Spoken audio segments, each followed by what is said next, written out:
위에 번호로 연락 주시면 감사합니다.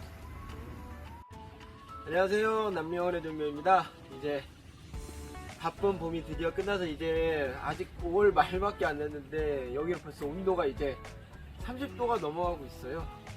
벌써 여름이 온 것 같아서 이제 여름이나 이제 아무래도 봄이 끝나서 이제 여름 이제 관리를 하다 보면은 이제 많은 분들이 이제 나무가 고사돼서 이제 궁금해가지고 연락이 오시는 분들이 있는데, 아무래도 관리를 안 하시는 분들은 고사가 되는 이유를 이제 확연하게 나올 거예요. 어떤 분들은 뭐 물을 아예 안 줘서 고사가 된 경우도 있겠고, 어떤 분들은 이제 뭐 소독을 뭐 진딧물이나 응애나 뭐 그 외에도 병이 많죠. 그런 것들이 이제 껴가지고 죽는 경우도 있고, 뭐 아무래도 관리를 안 하면은 어느 정도 이유가 있겠지만 관리를 엄청 잘해줬다고 했는데 나무가 고사되는 경우가 있을 거예요. 매일매일 나와서 뭐 진짜 열심히 이제 키우셨다고 하는데 갑자기 이제 봄에는 잘 살다가 여름이나 이제 뭐 또 여름뿐만 아니라 갑자기 가을이나 겨울에 뭐 갑자기 잘 살다가 이제 죽는 경우가 있어서, 오늘은 이제 뭐 모든 이유를 설명하기는 어렵겠지만 대표적으로 많이들 실수하는 부분을 한번 소개를 해드리려고 합니다.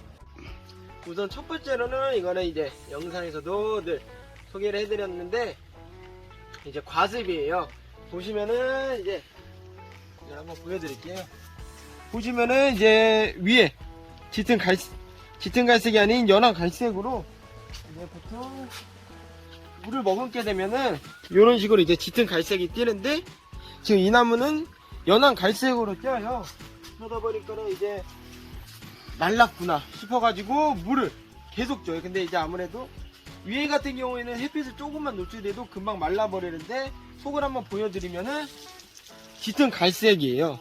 짙은 갈색으로 이제 안에 습기가 충분한 상황인데도 물을 매일매일 줍니다. 물을 매일매일. 말랐네? 위에가 좀 말라 보인다고 계속 물을 주세요. 과습 같은 경우에는 처음에는 이제 티가 안 나요.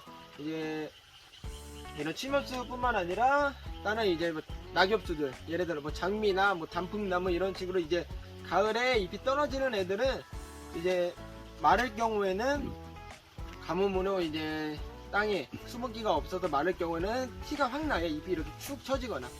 그러나 과습 같은 경우에는 이제 천천히 드러나요. 되게 천천히 막 잎이 조금씩 막 쭈그러든다거나 뭐 잎이 조금씩 뭐 색이 변한다거나 그런 식으로 과습이 이제 티가 덜 나기 때문에 이제 많은 분들은 처음에는 물을 계속 주다가 이제 나중에는 뿌리가 썩어버리는 거죠.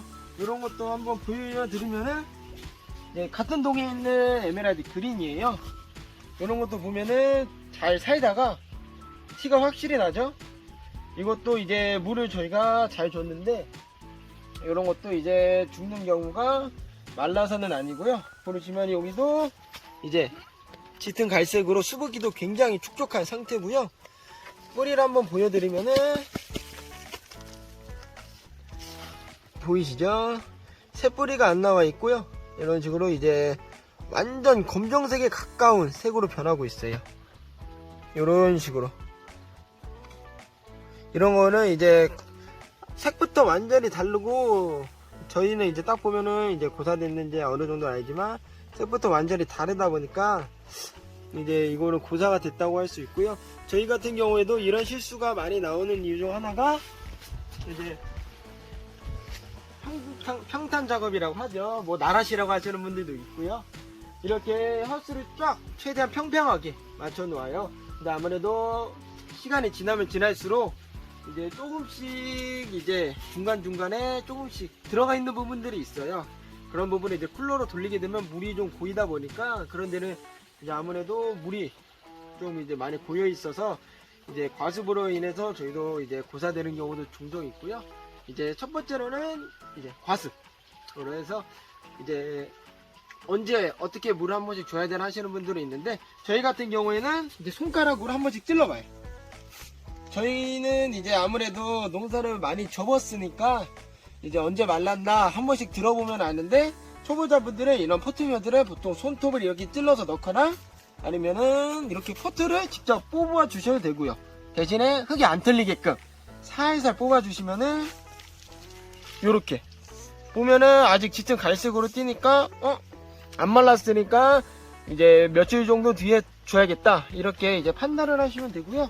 그 다음에 노지나 그런 분들은 어떻게 해야 되냐면은 이제 미니삽이나 삽 같은 걸로 가져가서 그 나무를 캐는 것보다는 나무 근처에, 나무가 이렇게 있잖아요. 나무가 이렇게 있으면은 나무 근처에 있는 쪽을 한번 흙을 파봐서 이제 흙을 한번 만져보시면은 이제 수분기가 있다 없다 라고는 이제 어느 정도는 다 구별을 하실 수는 있으니까요. 이제 말랐을 때 한 번씩 주시는 게 가장 좋고요. 아니면은 수분기가 이 정도면은 많이 없겠다 싶을 때 한 번씩 주시는 게 가장 좋습니다. 이제 두 번째로는 이제 너무 과한 영양분을 이제 줘가지고 돼요. 예를 들면은 비료나 퇴비, 거름, 이제 뿌리가 어느 정도 활착이 되지도 않은 상태에서 이제 나무가, 요런 나무들을 식재를 하셨는데 너무 작잖아요.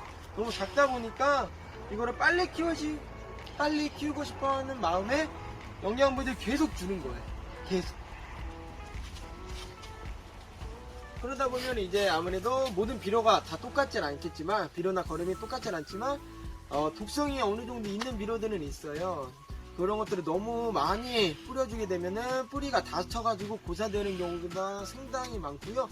아니면은 너무 많이 주게 되다 보니까 오히려 이제 뿌리가 어느 정도 손상이 되면은 오히려 덜 커요. 그러다 보니까는 이제 저희도 이제 식재하고 나서 1년 정도는 이제 참았다가 비료나 이제 거름을 주는 거를 또 권유를 하고요. 만약에 주시더라도 소량으로 주시고, 가장 좋은 거는 이제 비료나 거름을 이제 힘들다고 이런데 막 손으로 잡아서 이렇게 한 곳에다가 뭉쳐서 놓으시는 분들이 있는데, 그러시면 절대로 안 되고요. 최대한 이제 골고루 이제 이렇게 뿌려주시는 게 가장 좋습니다. 이제 세 번째로는 이제 약해를 입는 경우가 있습니다. 약해라고 하면은 이제 소독약인데 진딧물이나 뭐 응애 그런 게 많이 끼었다고 해서 약을 엄청 독하게 해가지고 막 엄청 세게 주시는 분들이 있어요. 이거는 영상에서도 한번 보여드렸던 건데, 소독을 칠 때는 나무한테 이제 전체적으로 뿌려주되 너무 강하게는 안 되고요. 강하게도 안 되고 너무 막 오래 줘도 나무한테 오히려 안 좋습니다. 이제 약 같은 경우에는 농약방이나 이제 구매를 하실 때나 뭐 인터넷에서 구매를 하시는 분들도 있는데, 이제 물어보시는 게 좋아요. 약이 몇 리터 통이 있으면은 어느 정도 이제 비율을 몇 대 몇으로 섞어서 이제 쳐줘야 되는지, 그 다음에 쳐주실 때도 막 계속 쏜다고 나무한테는 절대 좋지 않아요. 한번 뿌려주되 전체적으로 이제 한쪽만 뿌려주면 양쪽 이렇게 전체적으로만 한 번씩만 들어가면 되지, 막 한 번 줬다가 두 번 줬다가 세 번 줬다가 하시면 안 돼요.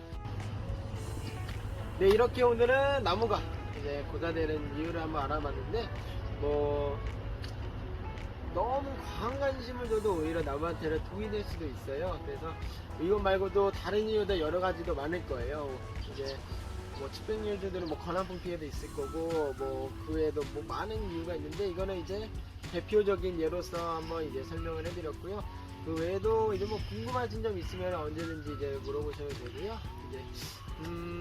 이제 날씨가 뜨거워지고 있는데 다들 키우고 있는 나무들이 고사되지 않고 무럭무럭 잘 컸으면 하는 바람입니다. 오늘도 긴 영상 시청해 주셔서 정말 감사합니다.